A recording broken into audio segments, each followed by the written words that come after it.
becoming quite obvious that Charles Leclerc is stuck. Where does he go from here? Maybe somewhere else. As Charles Leclerc embarked on his mythical quest through the forests of Interlagos back to the realm of Ferrari on the pit straight, we were reeling from the message that Charles Leclerc said, which pretty much sums up his lot over the last few years. Why am I so unlucky? He is definitely one of the more unlucky people to have graced the sport of F1, only able to conjure up a fifth of his poles into victories, have a potential 2022 title challenge snatched away from him, as well as being part of a team which really wasn't sure what it wanted to be, and was also dealing with a lot of bad luck. Put simply, you could easily argue that Max Verstappen and Charles Leclerc have equal amounts of talent, them going toe-to-toe all the time during their karting days, but the destinies of each driver have gone completely different ways. One of them has the tools to be able to get the job done and showcase all of their talent, and the other one simply doesn't. So that begs the question, is it time that Charles Leclerc gives up on Ferrari? Because it's quite clear that Ferrari isn't about to give up on him, because they put in a lot of investment into this guy, signing that huge bumper contract back in 2019 for 5 years. Ferrari had never done that before. That's how much of a big deal that signing was. Ferrari betting the farm on a guy who's only in his second season of Formula One? Is he really that good? So, yeah, you can easily attribute the fact that Ferrari had put so much pressure on this guy to be good because they did something that they had never done before in their entire history, had that long of an extension to their contract for someone so young. It's utterly ridiculous. So no wonder Charles is buckling under the pressure. I feel like he is a very fragile soul, that he requires a lot of constant reassurance, and that he needs a team which is very stable, very, very sorted, very, very well organized, and doesn't really get itself into a flap all that often. The Scuderia, in the last few years, with all of their different team principles and their changes to the car philosophy, that's really not helped Charles' lot. It's even got to the point where Charles has said that he has to make a pilgrimage to Lourdes to try and figure out what he needs to do before he then goes to Las Vegas and try and figure out what he's going to do with the rest of his season. By the way, if you were confused as to why he's going to Lourdes before Las Vegas, it is basically one of the most holy places in Catholicism, Charles Leclerc being a stout Catholic, so he needs to go there to try and do some soul searching.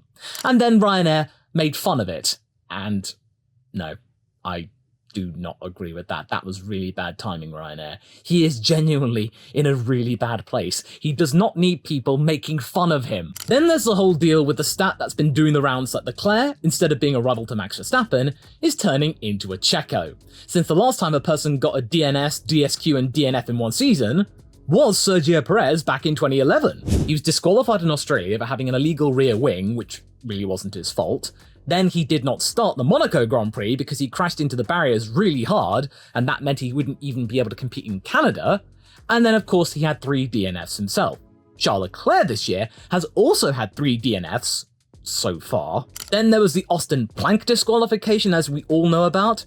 And then, of course, the hydraulics failure that he got in Brazil last time out, which turned out to be for the best, because Ferrari went on later to report that if that system hadn't cut out the engine and continued to run, there might have been a very real danger of the entire unit exploding.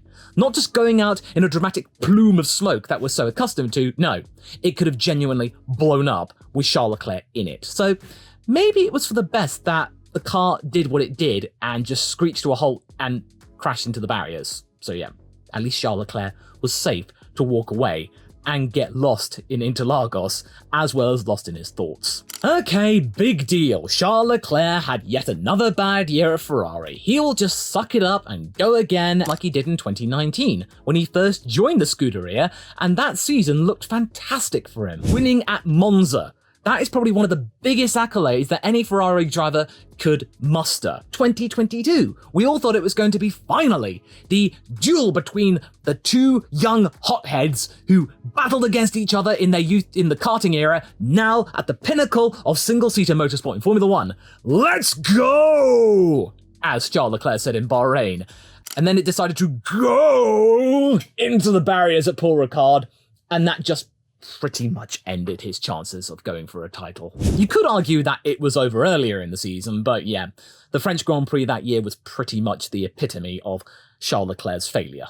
Well, Ferrari's failure, more accurately. Then it got me thinking, Had Ferrari not been caught out with their engine irregularity, the whole thing about oil and the input of the engine and the performance, and it not being nerfed in 2020, might have Charles Leclerc's performance been even better? Because, quite clearly, in 2020, the biggest issue that Ferrari car had was that its straight line speed was woefully bad. The season where a podium for Leclerc would have been a minor miracle. Ferrari might have been just as good in that year too as they were in 2019. Maybe Vettel might have still been there at Ferrari alongside Leclerc for another season. We don't know for sure, but I seriously bet that change in destiny might have made Charles Leclerc's career and confidence all the better. That 2020 season was a major reality check for Charles, that things weren't going to be handed to him on a plate, that there would be years of hardship, and that Ferrari weren't exactly infallible, and them falling to their worst season in Formula 1 since the early 80s. In any case, you can't say that Charles Leclerc is a terrible driver. He is not. He is very, very fast. You don't get 22 poles in your Formula 1 career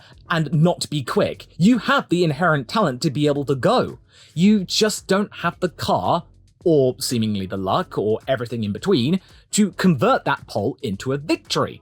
He just needs a straightforward race where he can just go from pole to the victory like Max Verstappen seems to do all the time. Put them both in equal machinery and I think they will be just as good as one another, which is why everyone wants him to go to Red Bull, and why I don't, because that would tear him apart. His psyche's already fragile enough as it is. You don't need him there at Red Bull where it could be even worse. And Christian Horner has said that he doesn't want two alpha drivers at Red Bull, and you may argue that Charles Leclerc isn't an alpha driver, he seems more like a beta driver, but I feel like if he had the tools and reliability and the solidity to be able to go for wins and poles all the time without worry about the car blowing up or something happening in the pit stops, he could be a completely different person.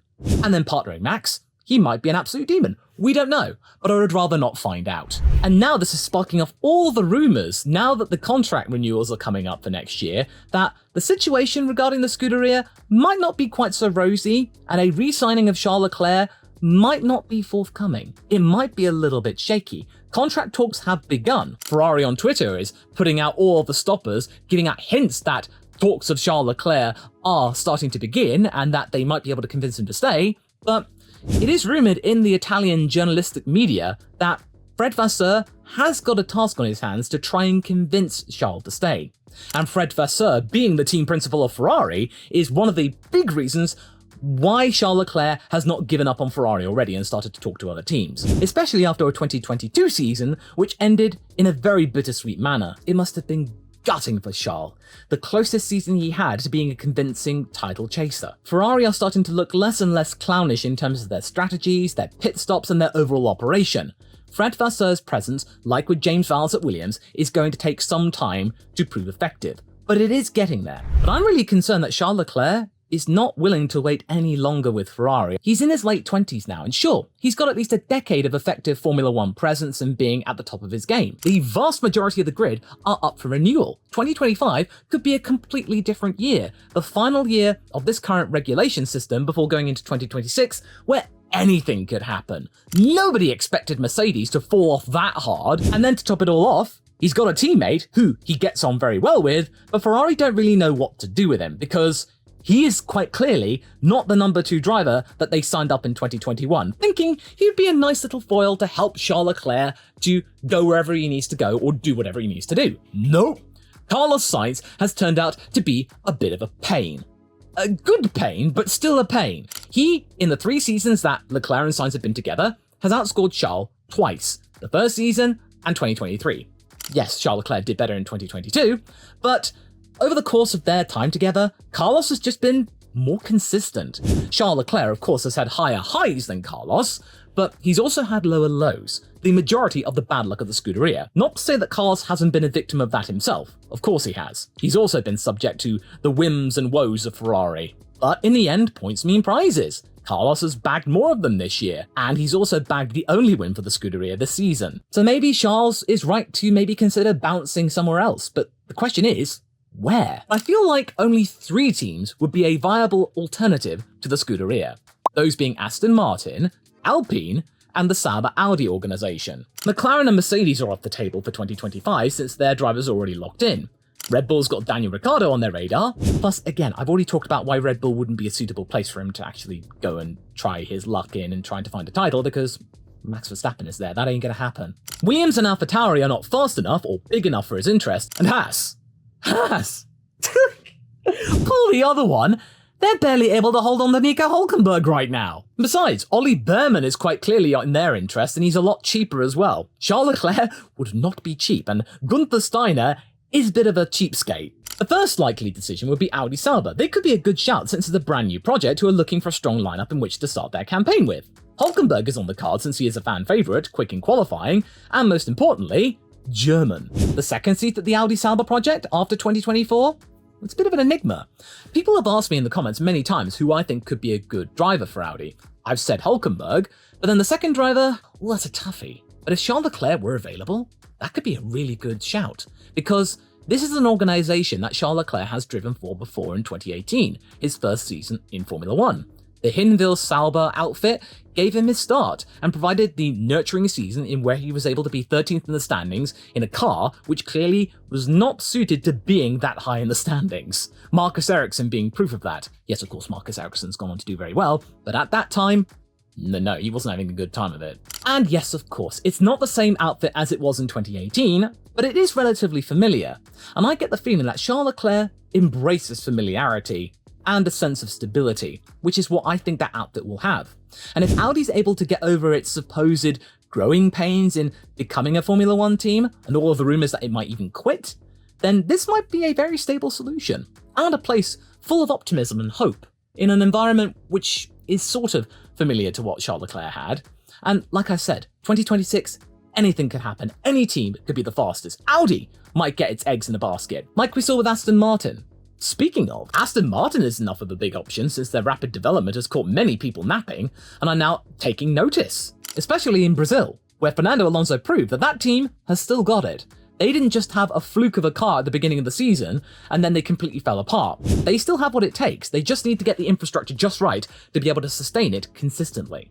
And I feel like by the time Charles Leclerc becomes available in 2025, they might have gotten there, or be very, very close. I'm seriously thinking that Papa Stroll would need to do a little bit of soul searching, be realistic, and realize and pluck up the courage to say to his son, look, I'm sorry, buddy, but maybe you should go and head the World Endurance campaign. Lance Stroll might get some glory like Antonio Giovinazzi did, and completely rewrite his destiny and career in motorsport. I know, it sounds far-fetched, and Papa Stroll would be more likely to boot out Fernando Alonso and force him to retire than give up his Formula 1 dream for his boy. But let's be real here. You got a two-time world champion on your books, who is absolutely adoring your team, happy to do anything, is at the top of his game still, and then comes along Charles Leclerc, who is basically a slightly discount Max Verstappen, slightly. But that could easily change if he was in the right environment. Then there's Alpine. Why these guys? They're nowhere. Yes, they are nowhere.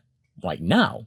It's becoming quite clear that Bruno Famin, the current boss of Alpine, has finally figured out what the root problem is of why Alpine is so fragmented. They have now been able to latch onto that situation, stop it, and then maybe be able to figure out what they can do for the new regulations in 2026, or even the 2025 tweaks that could cause major ramifications for the existing cars, like in 2021, where Mercedes lost their imperious luster and Aston Martin Racing Point fell back to 7th place, having been 3rd effectively. It's my firm belief that Pierre Gasly is doing everything that he can to convince Alpine that he is the one, the driver, to back. He is far more consistent than Ocon. And after what Ocon's been doing, and his chicanery, and just sheer stubbornness after Brazil, I bet that Esteban will be told to jog on come the end of 2024, and Charles Leclerc could step in his place. And the contrast between those two lineups would be utterly bonkers. Charles Leclerc and Pierre Gasly are the closest of friends. Those two together in the same team could be harmonious, whereas the Gasly-Ocon driver partnership was one of the most chaotic. You're never quite sure what's going to happen with those two. Of course, success for Charles Leclerc would not be forthcoming, and Alpine does have its own share of reliability problems, but it would be a relatively safe environment in a place which is determined to better itself in terms of the division between the French and English units. It could be a really interesting place for Charles Leclerc to grow and maybe rediscover himself, like Pierre is doing right now. he is now kicking on to the next stage of his career outside of the Red Bull group and his own man. And so far it's working. He is giving Alpine the majority of their hope, more consistent results, getting places in 5th, 6th and 7th where you're going like, how did he get there? And Ocon's lucky to get a point or two on the alternate strategy, like a second driver is put on. But wait, I hear you say, Pierre would be the only driver that Alpine would retain for 2025? Who would be his teammate, if not Leclerc? Well, if you watch this video next, I will give you that answer, and it might surprise you.